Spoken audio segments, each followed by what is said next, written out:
ಐತಿಹಾಸಿಕ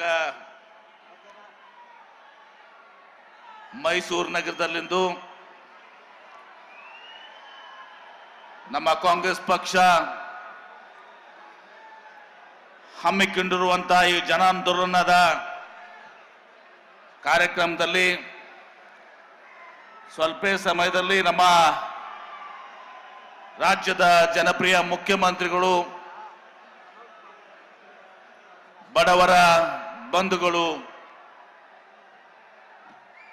ರೈತರ ಬಗ್ಗೆ, ದೀನದಲಿತರ ಬಗ್ಗೆ, ಅಲ್ಪಸಂಖ್ಯಾತರ ಬಗ್ಗೆ, ಹಿಂದುಳಿದರ ಬಗ್ಗೆ ಅಪಾರವಾದಂಥ ಒಂದು ಕಾಳಜಿಯನ್ನ, ಬದ್ಧತೆಯನ್ನು ಹೊಂದಿ ಅನೇಕ ಯೋಜನೆಗಳನ್ನು ಕೊಟ್ಟಂತ ಸನ್ಮಾನ್ಯ ಶ್ರೀ ಸಿದ್ದರಾಮಯ್ಯನವರು ಆಗಮಿಸಿದ್ದಾರೆ. ಅದೇ ರೀತಿ ಕರ್ನಾಟಕ ಪ್ರದೇಶ ಕಾಂಗ್ರೆಸ್ ಸಮಿತಿಯ ಅಧ್ಯಕ್ಷರು, ಈ ರಾಜ್ಯದ ಉಪಮುಖ್ಯಮಂತ್ರಿಗಳಾದಂತಹ ಸನ್ಮಾನ್ಯ ಶ್ರೀ ಡಿ.ಕೆ. ಶಿವಕುಮಾರ್ ಅವರು ಕೂಡ ಕೆಲವೇ ನಿಮಿಷಗಳಲ್ಲಿ ಅವರು ಕೂಡ ಇವತ್ತು ಸಹ ಆಗಮಿಸಲಿದ್ದಾರೆ. ವೇದಿಕೆ ಮೇಲೆ ಆಸೀನರಾದಂಥ ಎಲ್ಲ ನಮ್ಮ ಕಾಂಗ್ರೆಸ್ ಪಕ್ಷದ ಹಿರಿಯ ನಾಯಕರೇ, ಎಲ್ಲ ಸಚಿವ ಮಿತ್ರರೇ, ಶಾಸಕ ಮಿತ್ರರೇ, ಮಾಜಿ ಶಾಸಕರುಗಳೇ ಹಾಗೂ ಕಾಂಗ್ರೆಸ್ ಪಕ್ಷದ ಎಲ್ಲ ವಿವಿಧ ಘಟಕಗಳ ಪದಾಧಿಕಾರಿಗಳೇ ಸೇರಿದಂತ ಎಲ್ಲ ನನ್ನ ಆತ್ಮೀಯ ಹಿರಿಯರೇ, ಸಹೋದರ ಸಹೋದರಿಯರೇ, ಮಾಧ್ಯಮದ ಮಿತ್ರರೇ, ಕಾಂಗ್ರೆಸ್ ಪಕ್ಷದ ಎಲ್ಲ ಕಾರ್ಯಕರ್ತರೇ, ಮೈಸೂರು ಅಂದ್ರೆ ಕರ್ನಾಟಕ ರಾಜ್ಯಕ್ಕೆ ಇದೊಂದು ಸಾಂಸ್ಕೃತಿಕ ರಾಜಧಾನಿ. ತಾವೆಲ್ಲರೂ ಕೂಡ ಬೆಳಗ್ಗೆ ಎದ್ದು ಕೂಡಲೇ ನಾಲ್ವಡಿ ಕೃಷ್ಣರಾಜ ಒಡೆಯರ, ಸರ್ ಎಂ ವಿಶ್ವೇಶ್ವರಯ್ಯವ್ರನ್ನ ಸ್ಮರಣೆ ಮಾಡಿಕೊಂಡು, ನೆನಪು ಮಾಡಿಕೊಂಡು ಇವತ್ತು ಸಹ ತಮ್ಮ ಜೀವನವನ್ನು ಸಾಗಿಸ್ತಾ ಇದ್ದಾರೆ. ಅವರು ಮಾಡಿದಂತ ಅನೇಕ ಜನಪರವಾದಂತಹ ಕಾರ್ಯಕ್ರಮಗಳು, ನೀರಾವರಿಗೆ, KRS ಮತ್ತು ಇನ್ನಿತರ ಡ್ಯಾಮ್, ಕೆಬಿನಿ ಡ್ಯಾಮ್ಗಳನ್ನೆಲ್ಲನೂ ಕೂಡ ಕಟ್ಟಿ ಶೈಕ್ಷಣಿಕ ಸಂಸ್ಥೆಗಳನ್ನ, ಕಾಲೇಜುಗಳನ್ನ, ಶಾಲೆಗಳನ್ನ ಪ್ರಾರಂಭ ಮಾಡಿ ಈ ಭಾಗಕ್ಕೆ ಒಂದು ದಿಕ್ಕನ್ನ ಕೊಟ್ಟು ಒಂದು ಅಭಿವೃದ್ಧಿ ಪಥದಲ್ಲಿ ಸಾಗಿಸಿದಂಥವ್ರು. ಇವತ್ತು ಅಂತ ಒಂದು ಮೈಸೂರಿನ ಸಾಂಸ್ಕೃತಿಕ ನಗರದಲ್ಲಿ, ಐತಿಹಾಸಿಕ ಮೈಸೂರು ನಗರದಲ್ಲಿ ಇವತ್ತು ಸಹ ನಮ್ಮ ಕಾಂಗ್ರೆಸ್ ಪಕ್ಷದ ಜನಾಂದೋಲನ ಕಾರ್ಯಕ್ರಮ ನಡೀತಾ ಇದೆ. ತಮ್ಗೆ ಗೊತ್ತಿದೆ, ಸನ್ಮಾನ್ಯ ಶ್ರೀ ಸಿದ್ದರಾಮಯ್ಯನವರು ತಮ್ಮ ಸುದೀರ್ಘವಾದ 40 ವರ್ಷಗಳ ರಾಜಕಾರಣದಲ್ಲಿ ಅವರು ಇವತ್ತು ಸಹ TDB ಮೆಂಬರ್ ಆಗಿ, ವಕೀಲರಾಗಿ, ರೈತ ಸಂಘಗಳ ಒಂದು ಹೋರಾಟದಲ್ಲಿ ಭಾಗವಹಿಸಿ ಶಾಸಕರಾಗಿ, ಉಪಮುಖ್ಯಮಂತ್ರಿಗಳಾಗಿ 2013ರಲ್ಲಿ ಇವತ್ತು ಸಹ ನಮ್ಮ ಕಾಂಗ್ರೆಸ್ ಪಕ್ಷದ ಸರ್ಕಾರದ ನೇತೃತ್ವವನ್ನು ವಹಿಸಿಕೊಂಡು 2013ರಿಂದ 2018ರವರೆಗೆ ಈ ದೇಶದಲ್ಲೇ ಕಂಡರಿಯದಂತ ಒಂದು ಸರ್ಕಾರವನ್ನು ಇವತ್ತು ಸಹ ನಮ್ಮ ಮುಖ್ಯಮಂತ್ರಿಗಳಂತ ಸಿದ್ದರಾಮಯ್ಯನವರು ಅವತ್ತು ನೀಡಿದ್ರು. ಆ ಅವಧಿಯಲ್ಲಿ ಇವತ್ತು ಸಹ ಅನೇಕ ಜನಪರವಾದಂತ ಯೋಜನೆಗಳನ್ನ, ಅನ್ನ ಭಾಗ್ಯ, ಕ್ಷೀರ ಭಾಗ್ಯ, ಕೃಷಿ ಭಾಗ್ಯ, ಇವತ್ತು SC/ST ಜನಾಂಗಕ್ಕೆ ಇವತ್ತು ಸಹ ತಮ್ಮ ಜನಸಂಖ್ಯೆಗೆ ಅನುಗುಣವಾಗಿ ಇವತ್ತು ಸಹ 24% ಇವತ್ತು ಸಹ ಪ್ರತಿಯೊಂದು ಇಲಾಖೆಯಲ್ಲೂ ಕೂಡ ಇವತ್ತು ಸಹ ಹಣವನ್ನು ಒದಗಿಸಿಕೊಡ್ಬೇಕು ಅಂತೇಳಿ ನಿರ್ಣಯವನ್ನು ತೆಗೆದುಕೊಂಡು ಸುಮಾರು 165 ಭರವಸೆಗಳನ್ನು ಕೊಟ್ಟು, ಆ 165 ಭರವಸೆಗಳಲ್ಲಿ 158 ಭರವಸೆಗಳನ್ನ ಈಡೇರಿಸಿದಂತವರು ನಮ್ಮ ಮುಖ್ಯಮಂತ್ರಿಗಳಂತ ಸಿದ್ದರಾಮಯ್ಯನವರು. ಇವತ್ತು ಮತ್ತೆ ಅವರ ಒಂದು ನೇತೃತ್ವದಲ್ಲಿ 2023ರಲ್ಲಿ 136 ಸೀಟ್ಗಳನ್ನ ಪಡೆದುಕೊಂಡು ನಾವು ಅಧಿಕಾರಕ್ಕೆ ಬಂದಿದ್ದೀವಿ. ಈ ಸಂದರ್ಭದಲ್ಲಿ ದೇವರಾಜ್ ಅರಸು ಅವರ ನಂತರ ಅತ್ಯಂತ ಒಂದು ಪ್ರಭಾವಿ ನಾಯಕರು, ಜನಪ್ರಿಯ ನಾಯಕರು ಯಾರಾದ್ರೂ ಇದ್ರೆ ಅದು ನಮ್ಮ ಮುಖ್ಯಮಂತ್ರಿಗ ಅಂತ ಸಿದ್ದರಾಮಯ್ಯನವರು. ಅವರು ಹಿಂದುಳಿದ ವರ್ಗದಿಂದ ಬಂದು ಕೆಳಮಟ್ಟದಿಂದ ಬಂದು ಇವತ್ತು ಸಹ 2ನೇ ಬಾರಿಗೆ ಮುಖ್ಯಮಂತ್ರಿಗಳಾಗಿದ್ದಾರೆ. ಈಗ ಒಂದು ಷಡ್ಯಂತ್ರ ನಡೀತಾ ಇದೆ.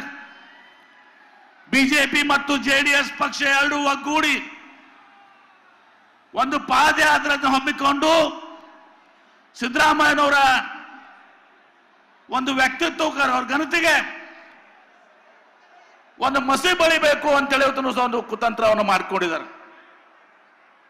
ಅವ್ರ ಮೇಲೆ ಮೂಡ, ಇಲ್ಲೇ ಮೈಸೂರು ಅರ್ಬನ್ ಡೆವಲಪ್ಮೆಂಟ್ ಅಥಾರಿಟಿ ಏನಿದೆ, ಆ ಮೂಡಾದಲ್ಲಿ ಅವರ ಪಾತ್ರ ಏನೂ ಇಲ್ಲ. ಅವರ ಧರ್ಮಪತ್ನಿ ಹಾಗೂ ಭಾವ ಮೈದಾನ ಭೂಮಿಯನ್ನ ಇವತ್ತು ಏನು ಕಳ್ಕೋತಾರೆ, ಅದು ಭೂಮಿ ಕಳ್ಕೊಂಡಿದ್ದು ಅಲ್ಲ. ಇವತ್ತು ಸಹ ಮೂಡ ಇವತ್ತು ಸಹ ಅದನ್ನ ಅಕ್ರಮವಾಗಿ ಅದನ್ನ ತೆಗೆದುಕೊಂಡು ಇವತ್ತು ಸಹ ಅದನ್ನ ಅಭಿವೃದ್ಧಿ ಪಡಿಸಿರ್ತಾರೆ. ಅದಕ್ಕೆ ಪರ್ಯಾಯವಾಗಿ ಕಾನೂನು ಪ್ರಕಾರ ಇವತ್ತು ಅವ್ರಿಗೇನು ಸೈಟ್ಗಳನ್ನು ಕೊಡಬೇಕು ಆ ಸೈಟ್ಗಳನ್ನು ಕೊಟ್ಟಿದ್ದಾರೆ. ಅದು ಮೂಡಾದಲ್ಲೇ ಇವತ್ತು ನಿರ್ಧಾರ ಆಗ್ತದೆ. ನಮ್ಮಿಂದ ತಪ್ಪಾಗಿದೆ ಅಂತ ಮೂಡಾದಲ್ಲಿ, ಆ ಮೂಡಾ ಬೋರ್ಡ್ನಲ್ಲಿ ಇವತ್ತು ಬಿಜೆಪಿ ಅಧ್ಯಕ್ಷ ರಾಮದಾಸ್ ಅವರು, ಸಾರಾ ಮಹೇಶ್ ಅವರು, ಜಿಟಿ ದೇವೇಗೌಡರು, ಇನ್ನಿತರ ಎಲ್ಲರೂ ಕೂಡ ಇವತ್ತು ಸಹ ನಮ್ಮ ತನ್ವೀರ್ ಶೇಟ್ ಅವರು ಎಲ್ಲರೂ ಕೂಡ ಇವತ್ತು ಸಹ ಸದಸ್ಯರಾಗಿರ್ತಾರೆ. ತಪ್ಪಾಗಿದೆ ಇವತ್ತು ಸಹ ನಾವು ಇದನ್ನ ಭೂ ಸ್ವಾಧೀನ ಮಾಡಿಕೊಂಡು ಇವತ್ತು ಸಹ ನಾವು ಅಭಿವೃದ್ಧಿಪಡಿಸಬೇಕಾಗಿತ್ತು. ಆದ್ರೆ ನಾವು ಕಾನೂನನ್ನ ಬಿಟ್ಟು ಇವತ್ತು ಸಹ ಹಾಗೆ ಅದನ್ನ ಪಡ್ಕೊಂಡು ಸೈಟ್ ಅನ್ನು ಮಾಡಿ ಹಂಚಿದೀವಿ ಅಂತ ಹೇಳಿ ಈಗ ಅದನ್ನ ಏನೋ ಒಂದು ಆಕ್ರಮಣೆ ಆಗಿಲ್ಲ ಅಂತ ಸಂದರ್ಭದಲ್ಲಿ ಇವತ್ತು ಹೋಗಿ ಇವತ್ತು ಇವ್ರೇನ್ ಮಾಡಿದ್ದಾರೆ, ಗವರ್ನರ್ ಅವ್ರನ್ನ ಉಪಯೋಗಿಸ್ಕೊಳ್ಬೇಕು, ಘನತೆವತ್ತ ರಾಜ್ಯಪಾಲರು ಉಪಯೋಗಿಸ್ಕೊಳ್ಬೇಕು ಅಂತ ಒಂದು ಪ್ರಯತ್ನ ನಡೀತಾ ಇದೆ. ಅವರ ಮುಖಾಂತರ TG ಇಬ್ರಾಹಿಂ ಅಂತೇಳಿ ಒಬ್ಬರನ್ನ ಸಾಮಾಜಿಕ ಹೋರಾಟಗಾರರನ್ನ ತಂದು ಇವತ್ತು ಸಹ 26 ಜುಲೈಗೆ ಒಂದು ಅರ್ಜಿಯನ್ನು ಕೊಡ್ತಾರೆ ಬೆಳಗ್ಗೆ. ಅದು 100-200 ಪುಟದ ಒಂದು ಅರ್ಜಿ ಇದೆ. ಅದೇ ದಿವಸ ನಮ್ಮ ಮುಖ್ಯ ಕಾರ್ಯದರ್ಶಿಗಳು ಖುದ್ದಾಗಿ ಹೋಗಿ ಇವತ್ತು ಸಹ ಅವ್ರಿಗೆ ಈ ಮೂಡಾ ಇದು ಪ್ರಕರಣದ ಬಗ್ಗೆ ಒಂದು ಸುದೀರ್ಘವಾದ ಮಾಹಿತಿಯನ್ನು ಇವತ್ತು ಸಹ ಕೊಡ್ತಾರೆ. ಸಾಯಂಕಾಲ ಅವತ್ತೇ ರಾತ್ರಿ 10:30 ಇವತ್ತು ಘನತೆವತ್ತ ರಾಜ್ಯಪಾಲರು ಸನ್ಮಾನ್ಯ ಸಿದ್ದರಾಮಯ್ಯನವರು ನಮ್ಮ ಮುಖ್ಯಮಂತ್ರಿಗಳ ನೋಟಿಸ್ ಅನ್ನು ಕೊಡ್ತಾರೆ. ಎಷ್ಟು ತರಾತುರಿ ನೋಡಿದ್ರಿ, ಬೆಳಿಗ್ಗೆ ಕೊಡ್ತಾರೆ, ಸಾಯಂಕಾಲ ಮುಖ್ಯಮಂತ್ರಿಗಳಿಗೆ ಒಂದು ನೋಟಿಸ್ ಅನ್ನು ಕೊಡ್ತಾರೆ. ಅದೇ ದಿವಸ ಚೀಫ್ ಸೆಕ್ರೆಟರಿ ಅವರು ಕೂಡ ಉತ್ತರವನ್ನು ಕೊಟ್ಟು ಬಂದಿರ್ತಾರೆ, ಖುದ್ದಾಗಿ ಕೊಟ್ಟು ಬಂದಿರ್ತಾರೆ. ಲಿಖಿತವಾಗಲ್ದೆ ಖುದ್ದಾಗಿ ಉತ್ತರ ಸಹ ವಿವರಣೆ ಮಾಡಿ ಬಂದಿರ್ತಾರೆ. ನಾವು ನೋಡಿದಿರಿ. ಈಗ ನಿನ್ನೆ ಇವತ್ತೆಲ್ಲಾನು ಕೂಡ ಸಾಮಾಜಿಕ ಜಾಲತಾಣದಲ್ಲಿ ಪತ್ರಿಕೆಗಳು ಕೂಡ ಬಂದಿದೆ.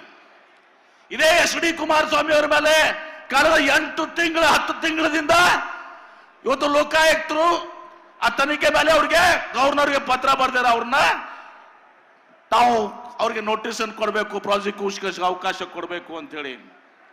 ಜೊಲ್ಲೆ ಅವರು, ಇದೀಗ ನಮ್ಮ ಈಶ್ವರ್ ಖಂಡ್ರೆ ಜೊಲ್ಲೆ ಅವರು, ಇನ್ನಿತರ ಎಲ್ಲ ಅನೇಕರ ಮೇಲೆ ಇವತ್ತು ಸಹ ವರ್ಷಾನುಗಟ್ಲೆ ಇವತ್ತು ಸಹ ಗವರ್ನರ್ಗೆ ಇವತ್ತು ಸಹ ಪ್ರಾಸಿಕ್ಯೂಷನ್ ಸ್ಯಾಂಕ್ಷನ್ಗೆ ಪತ್ರ ಬರೆದಿದ್ದಾರೆ. ಅದ್ಯಾವುದನ್ನು ಕೂಡ ಇವರು ಮಾಡಿಲ್ಲ, ಗವರ್ನರ್ ಅವರು ಸ್ಯಾಂಕ್ಷನ್ ಕೊಟ್ಟಿಲ್ಲ.